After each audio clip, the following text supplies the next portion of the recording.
Alam mo ba ang epekto nitong Boss Post kapag ginamit mo yan? Papaliwanag ko po sa iyo. Simple lang. Well guys, ang Boss Post po na yan, unang-una, malaking tulong po yan kung ang inyo pong page ay tungkol po sa negosyo.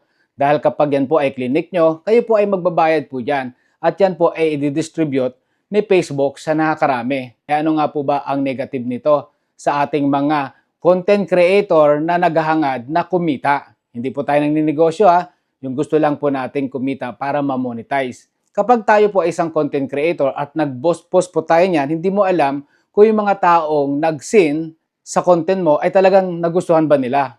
Kasi po tayo po ay nagbayad. Yan po ay dinistribute ni Facebook sa nakakarami. Kaya po marami po tayong views sa ating content po na yon.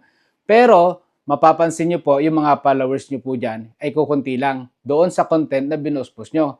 Kasi nga po, nakadepende po yan sa content na ginawa natin. Kung yan po ba talaga ay talagang may kakwenta-kwenta na para po i-follow nila.